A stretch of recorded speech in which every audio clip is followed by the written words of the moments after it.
Ricky, where were you? What time is it now? 8:07 in the morning, 2005, August the 29th.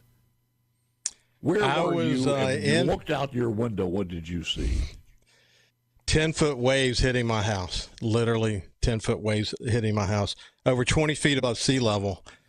And realizing that my family and I may not make it, and knowing for a fact, based on where my house was in relation to the water, that the coast, as we knew it, was getting wiped off the face of the earth. It's an incredible thing to think back at.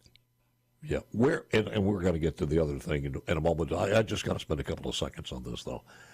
Where was it located in the Gulf about this time of the morning? It was making landfall. I mean, it was slowly but surely coming on to shore at this time. And there was a point where the water was kind of holding. You could see it lapping on the windows, and we're thinking that maybe we've that's as high as it's going to go. And then as the eye came on in at mid-morning, all hell broke loose. I mean, boats hitting the house, gas meters, natural gas meters busting, oil, 55-gallon drums of oil and hydraulic fuel coming from 10 miles away, hitting the house and busting open. And wow, it's hard to explain how apocalyptic it was. Were you the last person to sign off on let's make the decision to stay there, or was there somebody else to blame? Well, I was going to stay here because of the Sun Herald. I was publisher of the Sun Herald. But my wife Ann, she grew up here. I couldn't convince her to leave, and we lost 90 trees. We paid to have 72 trees removed from our property. I was worried that a tree was going to land on our house. That's what I was concerned about. I wasn't concerned about the water. And she convinced me to let her and the family, her mother-in-law, her brother-in-law, a friend of mine from Seattle, they all sort of piled into the house. And we all kind of fought together to get through it. But, next time we'll make a different decision with a similar storm, that's for sure. Were you the only person there in maybe as far as neighbors are concerned for close by? Yes, we were, and it's a good thing because we're the only house that survived in my neighborhood that was on the water. Wow. And where my house is built now, we ended up buying the lot next door, and where it is built now is built much higher, much stronger than the house that was here. But I literally watched the house collapse during the storm. Two-story Acadian-style house, and Anna, our neighbor that lived here, almost stayed, and she would have perished like too many others did, unfortunately. When we talk about this, you said 8 o'clock in the morning, and you're under assault now. How long did this last? It lasted until it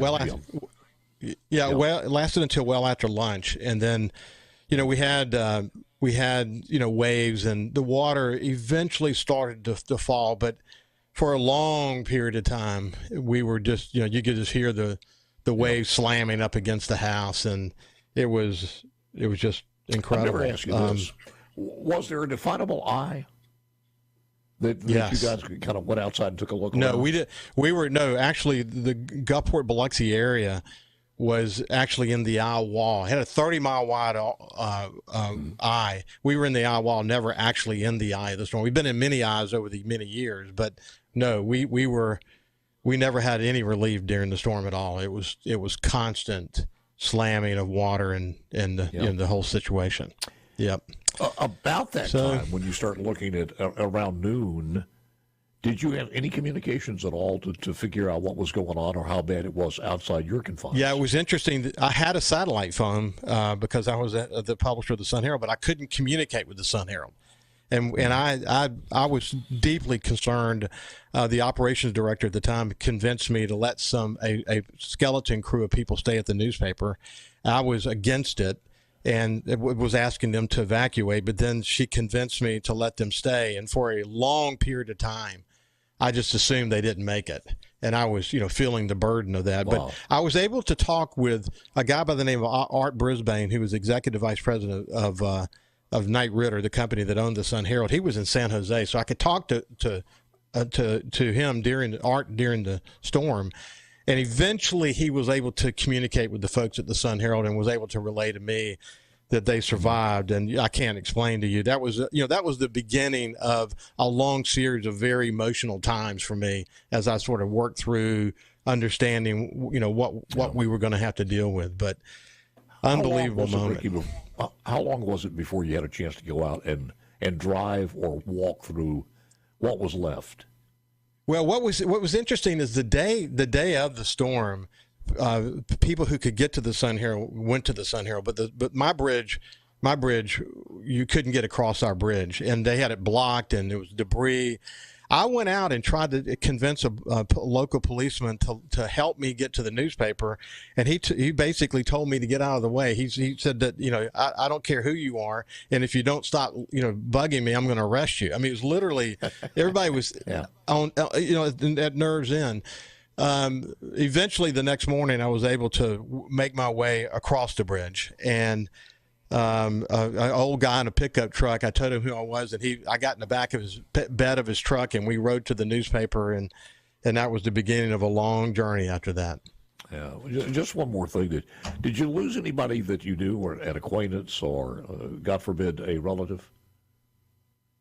Say it again. I'm sorry. Did you lose anyone that perished that you knew personally? But thank God, no, I did not. But look, where my wife's mother is from, some 50 plus people were killed in her neighborhood, and then we had several employees who either lost friends or family members. 67 of our employees lost everything they owned.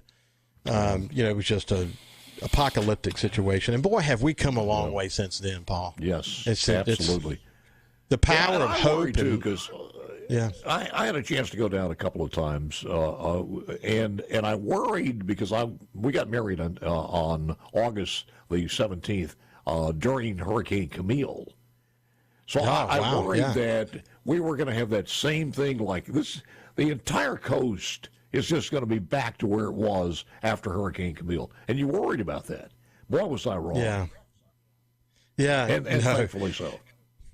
No, I think, what guided us, what we said, we learned from the Camille experience. We didn't want to rebuild in a way that wasn't going to be safe going forward. And we knew that structurally we had to build back stronger.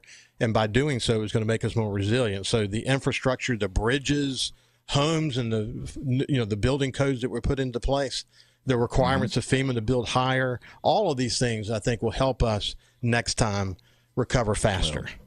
I want